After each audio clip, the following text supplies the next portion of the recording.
ঢাকা শহরে মাটির চুলায় আপু কিভাবে এত আইটেম আপনি রান্না করেন? আপু কালি উঠে না, ধোয়া উঠে না। আরে ভাই কিছুই না, মনের ইচ্ছা সবচেয়ে বড় ইচ্ছা মানুষকে সামনের দিকে খুব দ্রুত এগিয়ে নিয়ে যায়। হ্যালো এভরিওয়ান, আসসালামু আলাইকুম। কেমন আছেন সবাই? আজকে পালাবেন কোথায়? আজকে তো জিভে জল নিয়েই আসবো। তো এর আগে আমি চুলাটা ধরিয়ে নিলাম। আমার হাতে সময় খুবই অল্প থাকে, তাই সময়কে আমার সৎভাবে ব্যবহার করতে হয়। চুলাটা ধরিয়ে তেলটা দিয়ে দিলাম পেঁয়াজ কুচি, আর এর ভিতরে আমি বাদামটা খুব ভালো করে পেষে নিব। আর হ্যাঁ, ফার্স্ট লুকে আপনারা বুঝে গেছেন যে আজকে কি রান্না হবে। বাঙালিদের ট্রেডিশনাল বিরিয়ানি। এখানে আমি কাজু, চীনা, জায়ফল আর জর্তিক একসাথে ভালো করে পাটায় পেষে নিয়েছি। বাদামগুলো পেষতে পেষতে ওইদিকে আমার পেঁয়াজগুলো একেবারে ভাজা হয়ে গেছে। দিয়ে দিলাম হালকা একটু পানি, তারপরে দিয়ে দিলাম আদা রসুন বাটা। আর হ্যাঁ, এটা আমি পরিমাণ করে দিই না, কারণ আমার রান্না করতে করতে অভ্যস্ত হয়ে গেছি। এরপরে দিয়ে দিলাম বাদাম বাটা, দিয়ে একটু হালকা নেড়ে চেড়ে দিব। মাটির চুলা রান্না কোনো ব্যাপারই না, এটাতে কোনো ধোয়া উঠবে না যদি এটার প্রসেস আপনি ঠিক মতো করতে পারেন। এরপরে দিয়ে দিলাম 1 টেবিল চামচ মরিচের গুঁড়া, ধনিয়ার গুঁড়া আর কয়েকটা এলাচ লং,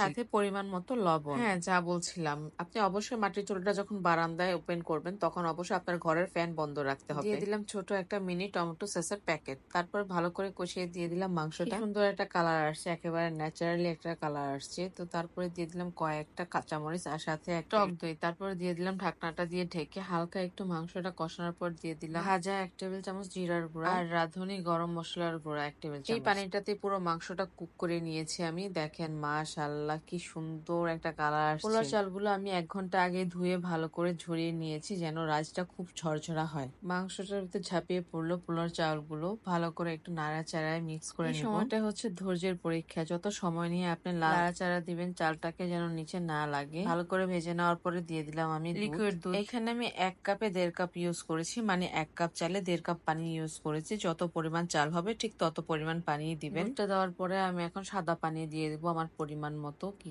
সুন্দর লাগছে রে বাবা!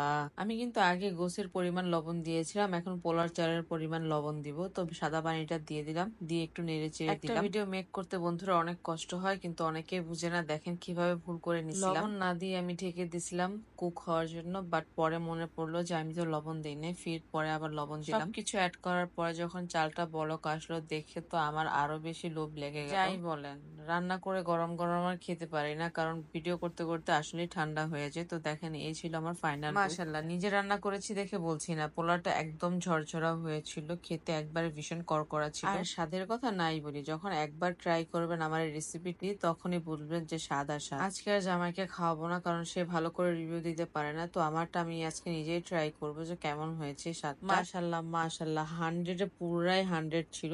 একবার টাইমলাইনে শেয়ার করে রাখেন, আর ভালো লাগলে অবশ্যই একটু লাইক কমেন্ট শেয়ার করে দিবেন। সবাই ভালো থাকবেন, সুস্থ থাকবেন, আমার জন্য দোয়া করবেন যেন এরকম ভালো মজার মজার রেসিপি বানাতে পারি। আমার তো আর তর সইছিল না, আমি তাড়াতাড়ি খাইতে যাই। আল্লাহ হাফেজ, tata, bye, see you, take care. সেই স্বাদ।